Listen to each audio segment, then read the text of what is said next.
आर्य मातृ सभा के तत्वाधान में लगभग 650 आर्य सद विधिवत संगठन के लिए जी जान एक कर रहे हैं और अपना जीवन लगा रहे हैं। इस अभियान के तहत अब इनकी संख्या बढ़ाकर कर देनी है 1000 और अगले 2 से 3 वर्षों में इनकी संख्या 1000 से बढ़ानी है 10,000। और जिस संगठन में आज मैं निश्चित तौर पर कहता हूं, किसी को बात नहीं लगे तो लगे, किसी को बुरा लगे चाहे अच्छा लगे, परंतु सत्य तो स्वीकार करना होगा।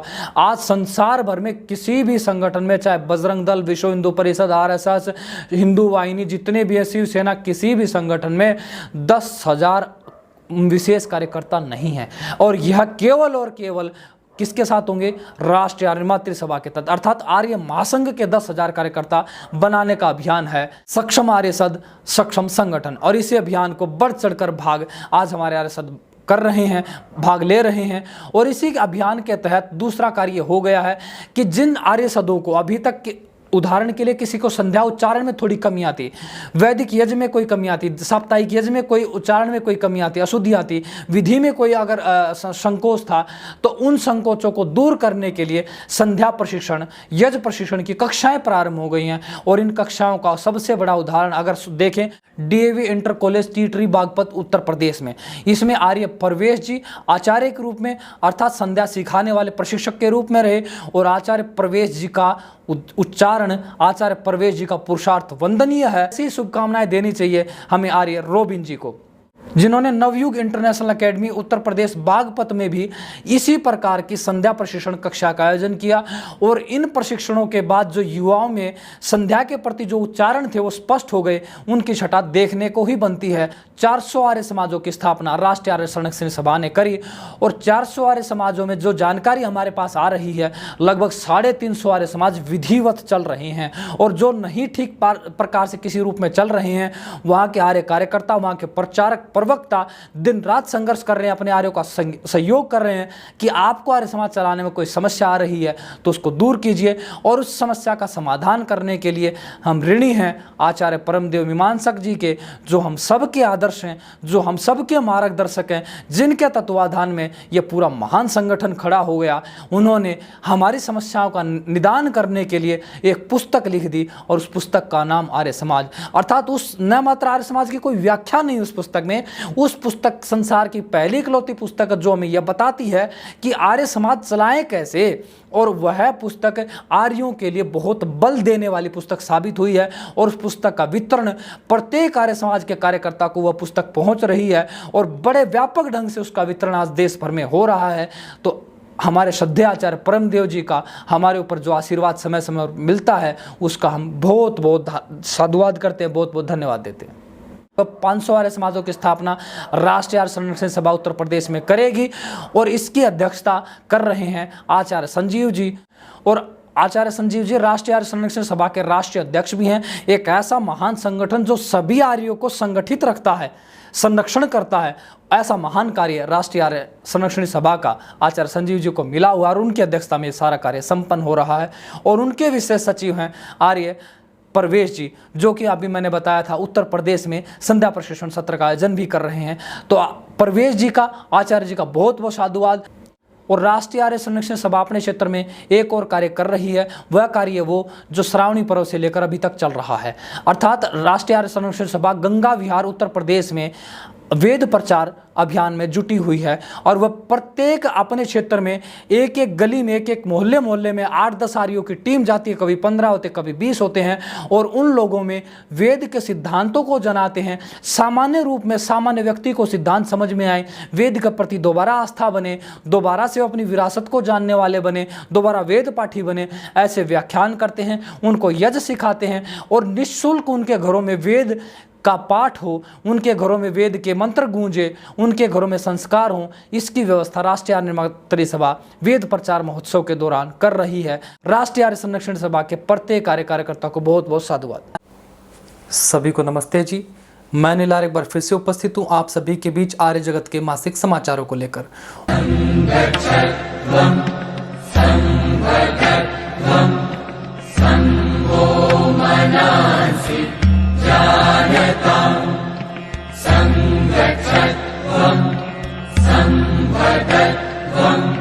संभो मनांसि देवाभागं यथा पूर्वे सञ्जानानाम् उपासते सङ्गच्छध्वं संवदध्वं सम्भो मनासि जानताम् समानो मन्त्रः समीतिः समानी समानं मनः सह चित्तमेषां समानं मन्त्रम् अभिमन्त्रये वत्समानेन वो हविषा जुहोमि समानो मन्त्रः समीतिः समानी समानं मनः सह चित्तमेषां समानं मन्त्रम् अभिमन्त्रये वत्समानेन वो हविषा जुहोमि सङ्गच्छध्वं संवदध्वं सम्भो मनासि जानताम्। और आर्य जगत के मासिक समाचार की शुरुआत होती है, आप सभी जानते हैं, आर्य निर्माण से, क्योंकि आर्य ही नहीं होंगे तो आर्य जगत के समाचारों की तो कल्पना भी नहीं की जा सकती। और आज संसार भर में आर्यों को पैदा करने के लिए, आर्यों को तैयार करने के लिए जो संगठन काम कर रहा है, राष्ट्रीय आर्य निर्मात्री सभा, जो कि आर्य महासंघ के तत्वाधान में काम कर रही है, उसकी गतिविधियों के बारे में हम सबसे पहले नज़र डालेंगे। और राष्ट्रीय आर्य निर्मात्री सभा द्वारा आर्यों को तैयार करने के लिए, आर्यों को बनाने के लिए, फिर से हिंदू को वेद पाठी बनाने के लिए आर्य प्रशिक्षण सत्र का आयोजन किया जाता है। इस कड़ी में हम बात करेंगे सितंबर माह के दूसरे सप्ताह के समाचारों के बारे में। सितंबर माह के दूसरे सप्ताह में राष्ट्रीय आर्य निर्मात्री सभा ने 10-11 तारीख को सबसे पहले महिला प्रशिक्षण सत्र का आयोजन किया, जो गुरु ब्रह्मानंद वैदिक आश्रम में संपन्न हुआ। इसमें आचार्य की भूमिका में रही आचार्य सुशीला जी। उसमें 85 महिलाओं ने पंजीकरण करा के 2 दिन के लिए आर्य विद्या लेने के लिए सत्र में बैठी। दूसरा आर्य प्रशिक्षण सत्र का आयोजन हुआ, जो कि पुरुषों के लिए रहा। यह Kamal banquet hall, Hodal road, Punhana में संपन्न हुआ। इसमें आचार्य रहे आचार्य अश्वनी जी मुजफ्फरनगर से और आचार्य चरण जी स्वयं मेवात से। इसमें 130 लोगों ने पंजीकरण करा के 2 दिन के सत्र में विद्या अर्जित करने के लिए 130 लोगों ने भाग लिया। तीसरा आर्य प्रशिक्षण सत्र आयानगर दिल्ली में संपन्न हुआ, जो कि जेएमडी गार्डन में रखा गया था। इसमें आचार्य की भूमिका में रहे आचार्य रामवीर जी और यह सत्र पुरुषों के लिए रहा। और इसमें 65 लोगों ने पंजीकरण करा के 65 लोग 2 दिन के लिए सत्र में विद्या लेने के लिए बैठे। 10-11 तारीख को ही अगला सत्र संपन्न हुआ आर्य समाज गन्नौर सोनीपत में। इसमें आचार्य रहे आचार्य जितेंद्र जी, जो रोहतक से हैं और राष्ट्रीय आर्य निर्मात्री सभा के राष्ट्रीय अध्यक्ष हैं, और आचार्य राजेश जी, जो दिल्ली कुतुबगढ़ से हैं। इसमें 65 लोगों ने पंजीकरण करा के 2 दिन के लिए आर्य विद्या लेने के लिए सत्र में बैठे।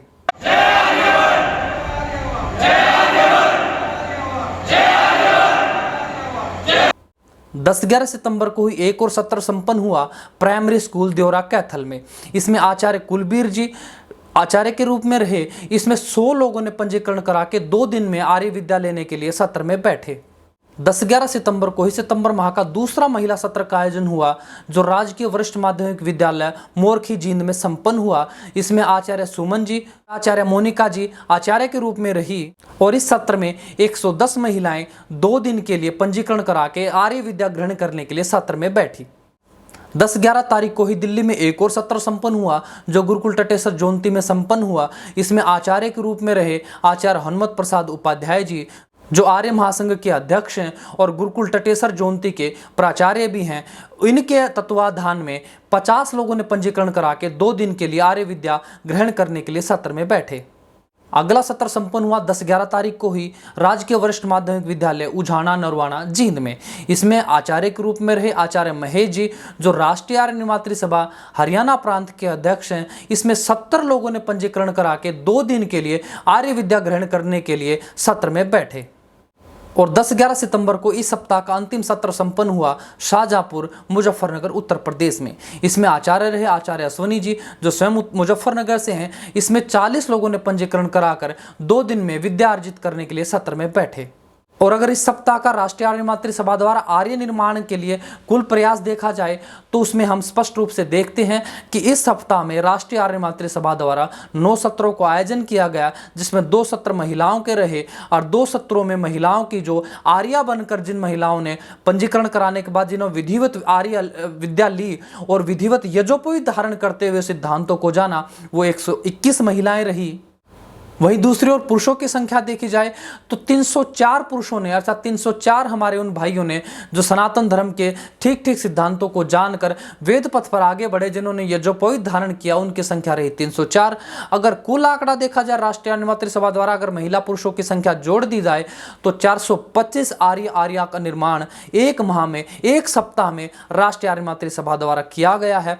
जब इस माह का पूर्ण हो जाएगा, यह माह पूर्ण हो जाएगा, तो उसके अंतिम सप्ताह की समाचारों में मैं के बीच रखूंगा राष्ट्रीय आर्य मातृ सभा 1 माह में कितने आर्या का निर्माण करती है, वह जानकारी आपको अवश्य सुननी चाहिए। तो आप समाचारों के साथ बने रहें। इसी प्रकार के समाचार आप सभी के बीच प्रत्येक सप्ताह सोमवार को आते रहेंगे। अब बढ़ते हैं आगे आगामी आने वाले सत्रों के बारे की जानकारी के बारे में। आगामी सत्रों की बात करें जिनमें आप पंजीकरण अभी से करा सकते हैं, तैयारियां करा सकते हैं, तो उनकी सूचना है, पेन कॉपी लेकर बैठे, आप नोट करते जाएं। 17-18 तारीख को एक सत्र, पुरुष सत्र होने जा रहा है गुज्जर धर्मशाला कपाल मोचन यमुनानगर में। तो आप उस सत्र में पंजीकरण करा सकते हैं और उस सत्र की तैयारियां क्षेत्रीय आर्यों के द्वारा बहुत जोरों शोरों से चल रही हैं। अगर आप वहां के निकट के क्षेत्रों में रहते हैं उनसे संपर्क कीजिए। राष्ट्रीय आर्य मातृ सभा की वेबसाइट पर अपना पंजीकरण कराइए। विधि आप जानते हैं, नहीं जानते हैं तो आपको स्क्रीन पर दिख रहा होगा, उस विधि से आप अपना पंजीकरण करा सकते हैं, बिल्कुल निःशुल्क है। इसके साथ साथ अगला जो सत्र होने वाला है उसमें भी आप अपना पंजीकरण करा सकते हैं। अगला जो सत्र होने जा रहा है वह होने जा रहा है मातृशक्ति के लिए, अर्थात महिलाओं के लिए। यह सत्र संपन्न होगा आर्या गुरुकुल महाविद्यालय मॉडल टाउन करनाल में।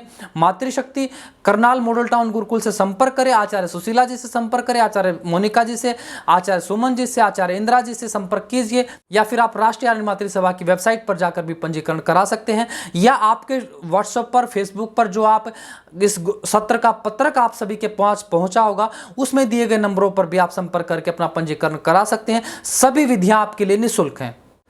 17-18 तारीख को ही एक सत्र संपन्न होने जा रहा है उत्तर प्रदेश में, जो कि कर्ण फार्म हाउस में बुढ़ाना मुजफ्फरनगर में संपन्न होगा। उस सत्र में आप जरूर पंजीकरण कराइए। सत्र के क्षेत्रीय व्यक्ति, वहां उत्तर प्रदेश के क्षेत्रीय व्यक्ति, अपने कार्यकर्ताओं से बात कीजिए, पदाधिकारियों से बात कीजिए, सत्र पे पत्रक पर दिए गए नंबरों से बात करके अपना निःशुल्क पंजीकरण जरूर कराएं। अगला सत्र होने जा रहा है 24-25 सितंबर को, जो अम्बियन पब्लिक स्कूल आली ब्राह्मण हथीन पलवल में संपन्न होगा। इस सत्र में भाग लेने के लिए विधियां मैं बार बार बता रहा हूं, उन्हीं विधियों से आप सत्र में भाग ले सकते हैं। फिर भी अगर कोई इच्छा रह जाती है तो हमारा YouTube चैनल आपके लिए खुला है, नीचे कमेंट कीजिए अपनी जानकारी, हम आपसे संपर्क करेंगे, सत्र की पूर्ण जानकारी आप सभी को मिलेगी। 24-25 सितंबर को ही एक पुरुष सत्र होने जा रहा है आर्य समाज शिवाजी कॉलोनी रोहतक में। रोहतक के क्षेत्रीय व्यक्तियों से संपर्क कीजिए। विधि आप बार बार मैं रिपीट कर रहा हूं, उनमें आप जाकर अपना पंजीकरण करा सकते हैं। 24-25 तारीख को एक और सत्र उत्तर प्रदेश में संपन्न होने जा रहा है डेफोडिल इंटरनेशनल स्कूल, जो कि हिसावदा मोड़ पिलाना में है। आप उस सत्र में पंजीकरण करा के इस आर्य विद्या को जानने के लिए उसमें भाग ले सकते हैं।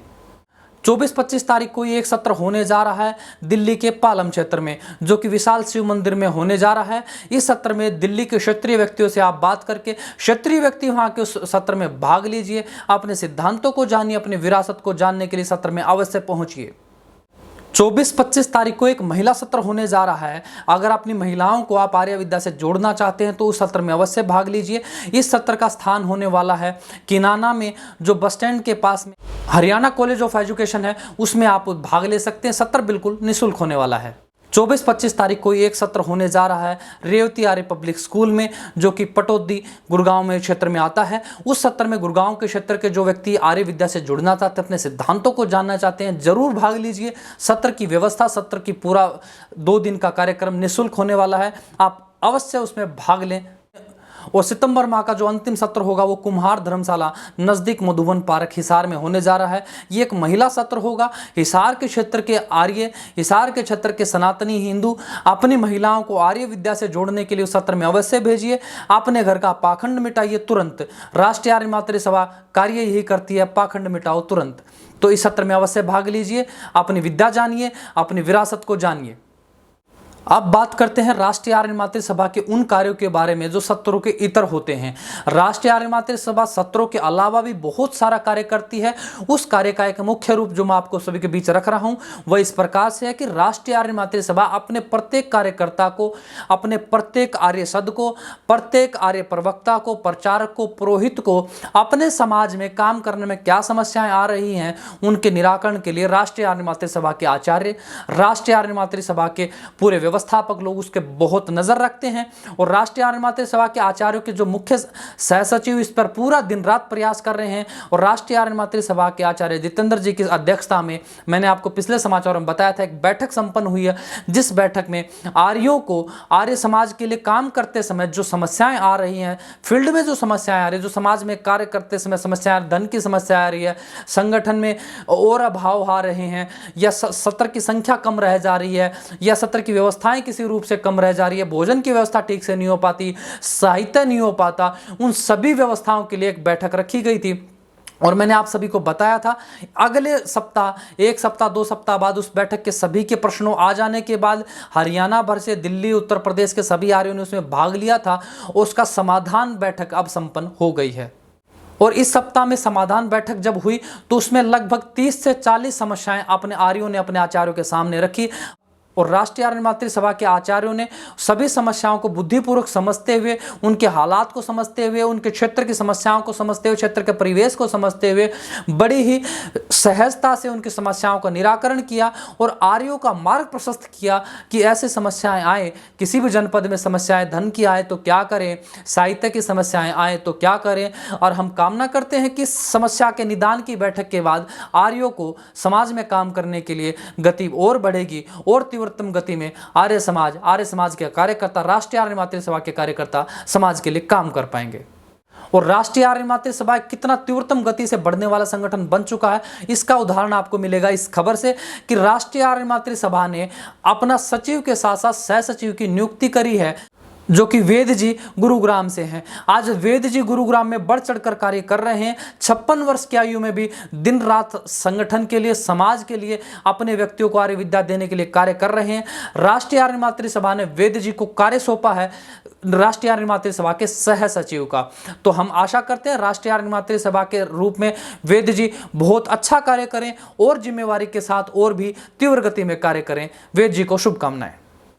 और राष्ट्रीय आर्य मातृ सभा का एक एक कार्यकर्ता अपने संगठन के लिए इतना समर्पित है कि वो अपने क्षेत्र को और तीव्रतम गति देने के लिए दिन रात प्रयास करते हैं। और इसी के लिए वह अपनी भिन्न भिन्न प्रकार की योजनाएं जो जनपद स्तर पर रहती हैं, जो जनपद के आर्य द्वारा बनाई जाती हैं, इसी प्रकार की योजना पर काम कर रहा है अपना हिसार जनपद, जो कि हरियाणा के अंतर्गत आता है। हिसार जनपद के अध्यक्ष हैं आर्य अनिल जी खेदड़, और आर्य अनिल जी खेदड़ जी की अध्यक्षता में एक प्रवास परियोजना का शुभारंभ हुआ है। और प्रयास परियोजना के तहत आर्य अनिल जी अपनी पूरी टीम के साथ अपने क्षेत्र के प्रत्येक आर्य से मिल रहे हैं, प्रत्येक आर्य का संरक्षण कर रहे हैं, प्रत्येक आर्य के परिवार की सामाजिक, उसको किस प्रकार का घर परिवार में कोई समस्या, सामाजिक समस्या, प्रत्येक समस्या का निदान करते हुए संरक्षण के भाव से अनिल जी अपनी टीम के साथ सहयोग कर रहे हैं। अनिल जी और पूरा हिसार जनपद के जो आर्य उनके सहयोग में लगे हुए हैं। आर्य राम सिंह जी जो संरक्षणी सभा से हैं, भगत राम जी, आर्य ताराचंद जी, आर्य संजय जी, आर्य नेकीराम जी, आर्य राकेश जी, आर्य अशोक जी, और भी हमारे हिसार जनपद का एक एक कार्य इस परियोजना के ऊपर काम कर रहा है और अपने संगठन को व्यापक रूप देने के लिए, अपने संगठन के एक एक कार्य को आर्य सद बनाने के लिए, सुदृढ़ आर्य बनाने के लिए काम कर रहे हैं। हम प्रयास करते हैं कि हिसार जनपद का एकीकरण इस परियोजना के तहत हो। हिसार जनपद के कार्यकर्ताओं को बहुत बहुत शुभकामनाएं। अब बढ़ते हैं आर्य संरक्षण सभा के समाचारों की ओर। आर्य संरक्षण सभा के समाचारों में विशेष रूप से आप सबको जानते हैं जो कार्य अभी चला हुआ है वह है आर्य समाज का विस्तार, आर्य समाजों का गठन। अब यह आप जानते हैं क्यों हो रहा है, क्योंकि आज के जो मौजूदा आर्य समाज, भवनों रूपी जो आर्य समाज रह गए हैं, उन पर कब्जा हो चुका है। कुछ आर्य समाजों को छोड़ दिया जाए तो उनको आर्य समाज की गतिविधियों से, ऋषि दयानंद के सपने को, आर्यावर्त से कोई लेना देना नहीं रह गया है। उनको चाहिए कि दुकानों से किराया कितना आता है, उनको अपने संसाधनों को कैसे बेचा जाए, उन सभी कार्यों में आज का तात्कालिक आर्य समाज हम देख रहे हैं इसी रूप में कार्य कर रहा है। ये विडंबना है कि एक ऋषि दयानंद का सपना पूरा करने के लिए जो तंत्र बनाया था, उस तंत्र को आज इस प्रकार से लूटा जा रहा है। और उन तंत्र को लूटने के लिए, उन तंत्र से लूट के बचाने के लिए राष्ट्रीय आर्य मातृ सभा आज मैदान में है। और राष्ट्रीय आर्य मातृ सभा जिसके पास, अब विधिवत देखा जाए, जो लोग आक्षेप लगाते राष्ट्रीय आर्य मातृ सभा तो ये कहते हैं बार बार राष्ट्रीय आर्य मातृ सभा तो कब्जाधारी है, राष्ट्रीय आर्य मातृ सभा के आचार्य कब्जाधारी हैं, राष्ट्रीय आर्य मातृ सभा के जो प्रवक्ता हैं, प्रचारक तो कब्जा कर लेते हैं। तो मैं उनको स्पष्ट कर देता हूं, राष्ट्रीय आर्य मातृ सभा के पास तो इतने संसाधन ही नहीं है, इतने आर्य समाज ही नहीं थे, इतने भवन ही नहीं थे जितने आपके पास है। परंतु अब वो दिन लद चुके हैं। राष्ट्रीय आर्य मातृ सभा हरियाणा भर में पिछले 1 वर्ष में 400 आर्य समाजों की स्थापना कर चुकी है। और राष्ट्रीय आर्य मातृ सभा अब इन स्थापना के बाद जिन आर्य समाजों को चलाने में कोई समस्या आ रही है, संसाधनों की कमी हो रही है, साहित्य की कमी हो रही है, और घृत आदि की और व्यय की धन की कमी हो रही है, और वहाँ पुरोहित की कमी है, उच्चारण किसी का अशुद्ध है, और यहाँ आर्य प्रवक्ताओं को और विद्या देने की आवश्यकता है, ये जो सिखाने की आवश्यकता है, उस सभी कार्य में राष्ट्रीय आर्य मातृ सभा ने एक अभियान चलाया है कि जहां जहां आर्य समाज विधिवत चल रहे हैं उनको तो बढ़ाया जा रहा है। जहां आर्य समाज विधिवत किसी भी कारणवश अगर नहीं चल रहे हैं तो आचार्य संजीव जी के तत्वाधान में यह अभियान चला हुआ है, जो हरियाणा, उत्तर प्रदेश, दिल्ली के पूरे क्षेत्रों में चल रहा है कि किन किन आर्य समाजों में विधिवत कार्य करने में समस्या आ रही है। तो उन का निदान की एक पूरी विधि, पूरी प्रक्रिया भी आचार्य संजीव जी के तत्वाधान में चल रही है। और आज आचार्य संजीव जी का पुरुषार्थ ही है कि उत्तर प्रदेश में भी हरियाणा के भांति आर्य समाजों की गठन की प्रक्रिया पर बैठकें हो रही हैं। शीघ्रतम रूप में आप देखेंगे कि उत्तर प्रदेश में भी प्रत्येक गांव में, प्रत्येक जनपद में आर्य समाजों की तूती बोलेगी। तो यह सारा का सारा श्रेय जा रहा है आचार्य संजीव जी के तत्वाधान में काम करने वाले प्रत्येक आर्य को, आर्य शब्द को, और राष्ट्रीय आर्य मातृ सभा से जो आर्य तैयार हो रहे हैं और जो संरक्षण में आ रहे हैं, उन सभी आर्यों को। तो हम कामना करते हैं राष्ट्रीय आर्य संरक्षण सभा अपने उद्देश्य में सफल हो और प्रत्येक उत्तर प्रदेश के प्रत्येक जनपद, प्रत्येक गांव में आर्य समाज की स्थापना हो। और आज के समाचारों में आपका परिचय कराता हूं एक ऐसी सभा जो आर्य महासंघ के तत्वाधान में काम कर रही है, परंतु एक ऐसे वर्ग के लिए जो वर्ग इस देश में लगभग 25 करोड़ की संख्या में है, और जो वर्ग अपने ही सिद्धांतों से, अपने पूर्वजों के ज्ञान से, अपनी विद्या से कटा रहा, उस वर्ग को दोबारा से छाती से लगाने का काम कर रही है, उस वर्ग को दोबारा उसके सिद्धांत जनाने का कार्य कर रही है, उस वर्ग को उसकी विरासत लौटाने का काम कर रही है। एक ऐसी सभा का आप सभी के साथ परिचय कराने जा रहा हूं। उस सभा का नाम है राष्ट्रीय दलितों उद्धारणी सभा। जैसा कि नाम से ज्ञात होता है, यह दलितों को उद्धार के लिए जन्मा है, ऐसा संगठन जो दलितों को उनका अधिकार दिलाने के लिए काम कर रहा है, चाहे सामाजिक सत्र पे हो, चाहे धार्मिक सत्र पे हो, चाहे आर्थिक सत्र पे हो, हर सत्र पर दलित उद्धारणी सभा अपने आर्यों के लिए, अपने लोगों के लिए प्रयास कर रही है। आपके मन में विचार आ सकता है दलितों को उद्धार तो संविधान करेगा, निश्चित तौर पर, परंतु एक चीज जो संविधान में मैं अपने रूप में रखना चाहता हूं, जो आप सभी को समझना चाहिए। आज हमारे देश में 25 करोड़ दलित परिवार हैं। 25 करोड़ दलित परिवारों के साथ आज जिस प्रकार का भी कालांतर में अन्याय हुआ या आज कहीं पर हो रहा है, उसका कारण जानते हैं? उसका एकमात्र कारण है धार्मिक भेदभाव। जब धार्मिक भेदभाव शुरू हुआ तो सामाजिक भेदभाव शुरू हुआ, सामाजिक भेदभाव शुरू हुआ तो आर्थिक भेदभाव शुरू हुआ, आर्थिक भेदभाव शुरू हुआ तो राजनीतिक भेदभाव शुरू हुआ। और धार्मिक भेदभाव को अगर हम ठीक कर दें तो संसार में हमारे दलितों की जो भारत में आज दशा है उसको बदला जा सकता है। और धार्मिक भेदभाव को ठीक करने का केवल और केवल एक ही माध्यम है, दलित भाइयों को भी, दलित परिवारों को वह महान विद्या मिले, उनकी विरासत जानने को मिले जो ऋषि वाल्मीकि जी की थी, जो संत रविदास जी की थी, उनकी वह महान विद्या उनको दोबारा पहुँचे, तो वह उनको दोबारा से समाज में उसी रूप में लाया जा सकता है जो वह महाभारत काल से पूर्व रहे। तो उस अभियान को लेकर राष्ट्रीय दलित उद्धारणी सभा का जन्म हुआ है। और उस राष्ट्रीय दलित उद्धारणी सभा का पूरा बीड़ा जिसने अपने कंधे पर उठाया है, उस आचार्य को नमन। उन आचार्य का नाम है आचार्य वर्चस्पति जी, जो हिसार से हैं। और आज आचार्य वर्चस्पति जी एक आचार्य नहीं, एक बहुत बड़े उद्योगपति भी हैं। तो आचार्य वर्चस्पति जी ने बीड़ा उठाया है कि मैं मेरे देश के 25 करोड़ भाइयों को उनका अधिकार दिलाऊंगा, मैं मेरे 25 करोड़ भाइयों को उनको विरासत लौटाऊंगा। तो उनके तत्वाधान में राष्ट्रीय दलित उद्धारणी सभा के जो आज राष्ट्रीय अध्यक्ष काम कर रहे हैं धर्मवीर शास्त्री जी, जो खोरडा चरखी दादरी से हैं, उनके सचिव हैं प्रदीप शास्त्री जी जो झज्जर से हैं, और उनके कोषाध्यक्ष हैं सुखविंदर जी हिसार से। तो यह राष्ट्रीय दलित उद्धारणी सभा की केंद्रीय कार्यकारिणी है। इसके अतिरिक्त जो प्रांतीय कार्यकारिणी है वह हरियाणा से शुरू हो गई है, क्योंकि राष्ट्रीय दलित उद्धारणी सभा का जन्म ही हरियाणा में हुआ है। और हरियाणा प्रांत के अध्यक्ष की बात करें तो वह संदीप शास्त्री जी जो जींद से हैं, और उनके महासचिव हैं मंजीत जी, वो भी स्वयं जींद से हैं। तो ये राष्ट्रीय दलित उद्धारणी सभा का यह एक पदाधिकारियों का ढांचा मैंने आप सभी के बीच रखा, और आने वाले सप्ताह में अगली बार से आप देखेंगे राष्ट्रीय दलित उद्धारणी सभा का भी समाचार आपको देखने को सुनने को मिलेगा। और अभी तक की बात करें तो राष्ट्रीय दलित उद्धारणी सभा 6 घंटे का पाठ्यक्रम लगाती है अपने दलित भाइयों के लिए। और इसके बारे में आप पूछेंगे राष्ट्रीय आर्य निमात्री सभा तो 2 दिन का सत्र लगाती है, 6 घंटे का क्यों लगाती है?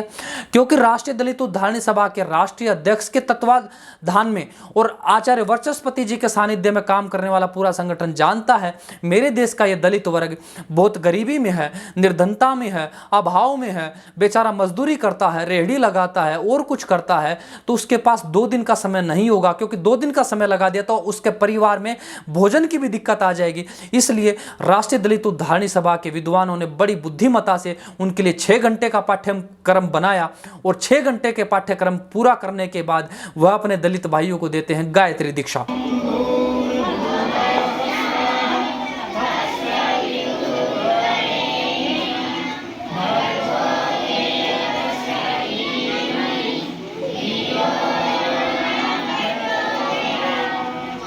और राष्ट्रीय दलित उद्धारणी सभा को अभी तक काम करते हुए 1 वर्ष भी पूर्ण नहीं हुआ है, और अभी तक वह अपने 1700 भाइयों को 1700 अपने दलित भाइयों को गायत्री दीक्षा देकर उनको अपने में समाहित कर चुके हैं। और हम प्रयास कर रहे हैं कि राष्ट्रीय दलित उद्धारणी सभा भी आने वाले समय में, जैसे राष्ट्रीय दलित उद्धारणी सभा पिछले माहों में एक महासत्र का आयोजन किया, उसी प्रकार के महासत्र प्रत्येक जनपद प्रत्येक गांव में हो। अगर आप राष्ट्रीय दलित उद्धारणी सभा के बौद्ध सत्रों में भाग लेना चाहते हैं तो बौद्ध सत्रों में भाग लेने के लिए जो आगामी बौद्ध सत्र हो रहे हैं उनमें 2 सत्रों की जानकारी मैं आपके बीच रख रहा हूं।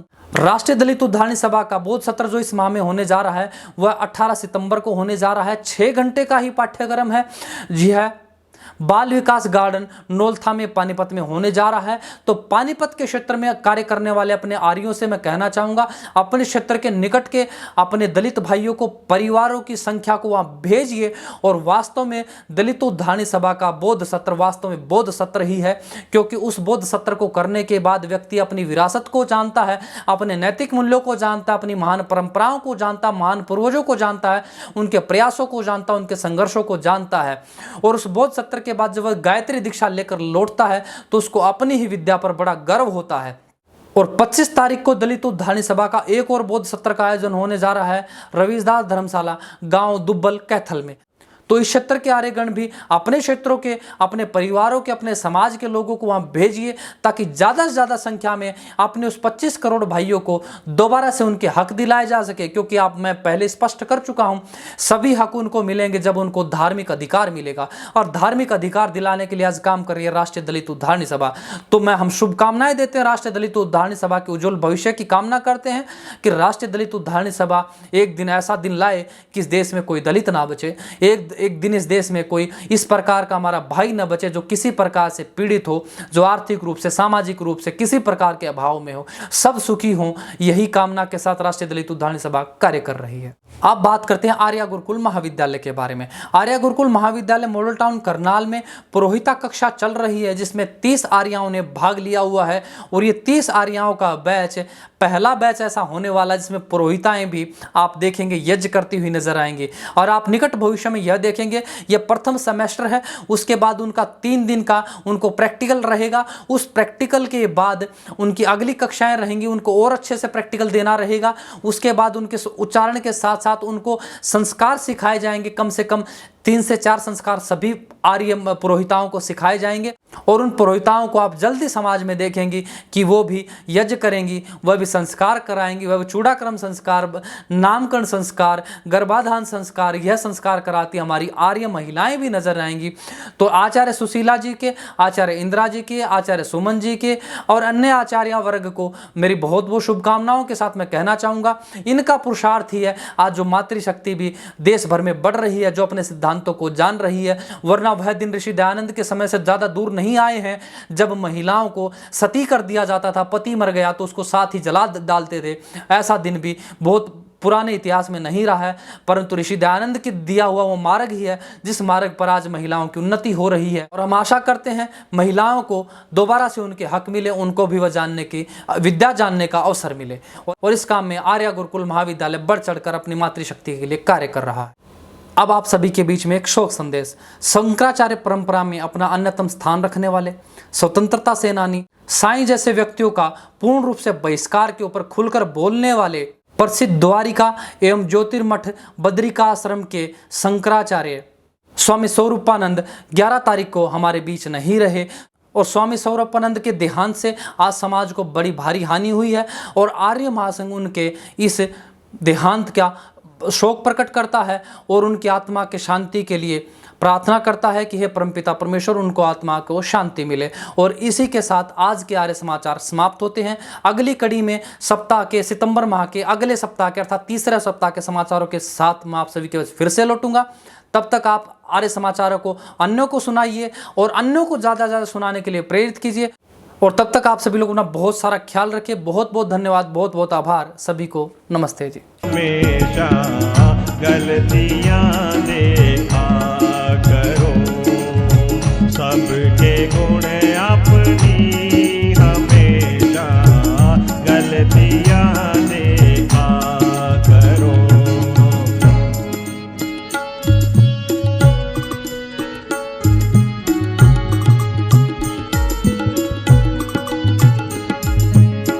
हसरते महलों की गर तुमको सताए आन कर, हसरते महलों की गर तुमको सताए आन कर, कुछ गरीबों की भी जाकर, कुछ गरीबों की भी जाकर बस्तियां देखा करो, सबके गुण अपनी हमेशा गलतियां देखा करो, सबके गुण अपनी हमेशा गलतियां देखा करो।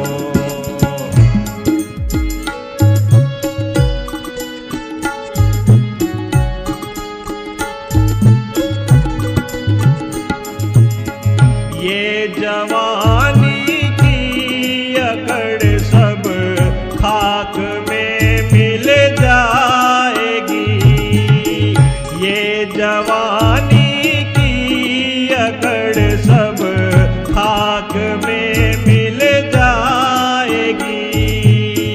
जल चुके जो शव हैं उनकी, जल चुके